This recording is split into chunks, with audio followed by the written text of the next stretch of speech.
Since late 2014, Google Analytics has shown a drastic exponential rise in people searching the term flat Earth. The number of pages referencing flat Earth have also jumped from a meager few thousand results to the current figure of over 21 million, all in the space of a year and a half. So who is responsible for this rapid resurgence of the flat Earth concept? Alleged ex-NASA insider Matt Boylan calls it his movement and claims full responsibility himself. Poet and book collector Paul Michael Bales also feels he was the one responsible for this resurgence, while many others have pointed to video game designer Mark Sargent as being the real catalyst. In this video, I will show conclusive proof beyond any reasonable doubt who has actually been the most influential and responsible for the growth of the modern flat Earth movement. Every time I have publicly contested the claims of these three individuals, they accuse me of doing so out of ego and say that I am creating division in the movement. First of all, defending my perspective and exposing flaws in their arguments is done out of respect for the truth, not my own personal aggrandizement. Secondly, they are all making the exact same claim as myself, so any amount of ego present in my claim is also equally present in theirs. And lastly, it is my contention that they are the ones creating division in the movement by purposely mixing truth and lies in typical controlled opposition fashion to muddy the waters, discredit the message, and deter neophytes from researching further. Please see the evidence we at IFERS have gathered regarding these individuals and other suspected controlled opposition shills in the Flat Earth movement, all linked in the description box below this video. To begin with, the simple answer to the question of who started the Flat Earth movement is no one. The Earth has always been flat, and there have always been people who knew this, spoke about it, and wrote about it. Ever since the advent of NASA, however, the flat Earth concept has been mired in ridicule and nearly disappeared completely from human awareness. No pro-flat Earth books had been published in approximately 50 years, and the only website about the subject was the Flat Earth Society, which treated the entire thing like satire and made several false claims about what flat earthers actually hold true. Back in 2008, long before Matt Boylan, Paul Michael Bales, or Mark Sargent were anywhere on the scene, I published a book and started a website called The Atlantean Conspiracy, which contained several articles about the truth of geocentricity and even quoted Charles Johnson, the former president of the International Flat Earth Research Society. At the time, I had already read Samuel Rowbotham and William Carpenter's old 19th century flat Earth books, and though personally still on the fence regarding the shape of the Earth, I was confident they were correct about the location, or geocentricity, of Earth, so I wrote about it. In 2009, after watching Alex Jones interview and praise several NASA astronauts on his show, I wrote an article and sent a message to him and his producers about the moon landing hoax, and included a link to Samuel Rowbotham's Flat Earth book for them to read. Alex even mentioned this on air the next day and called me a flat earther who thinks he's covering up some Atlantean conspiracy, the title of my book and website. The Earth being flat, that's clearly ridiculous. Though I've actually been contacted by some flat earthers saying I'm covering up the fact that it's some Atlantean conspiracy. For the next several years, I continued writing books and articles about various conspiracies and worked on building a huge social media presence.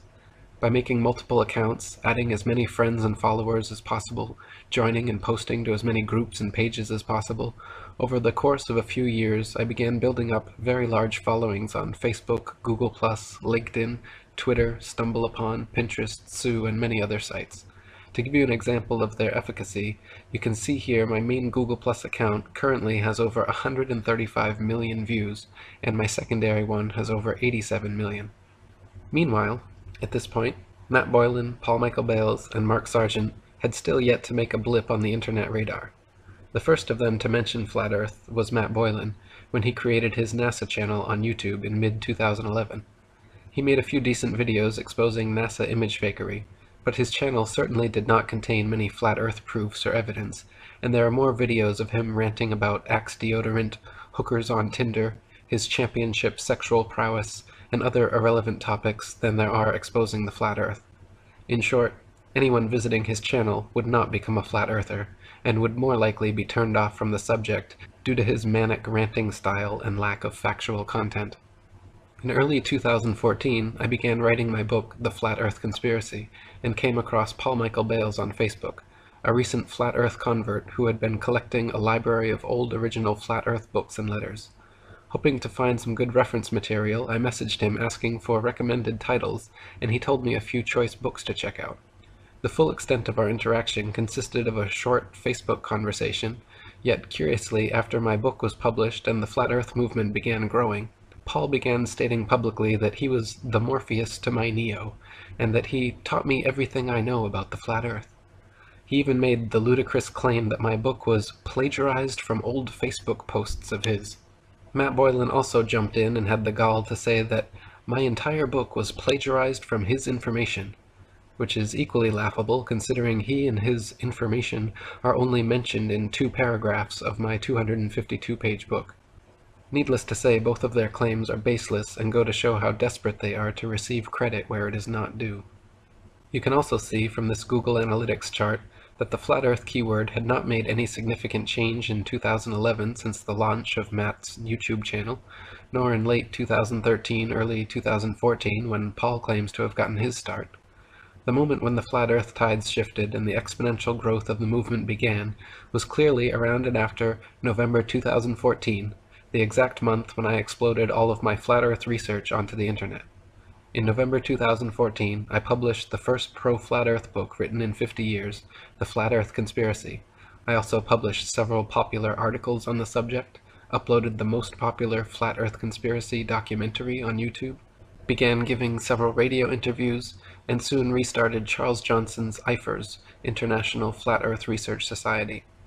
These simultaneous actions, my intentional exploding of credible flat earth information onto the internet all at once, which I had been preparing for the entire year before, are undoubtedly the catalyst behind the exponential growth curve seen beginning here.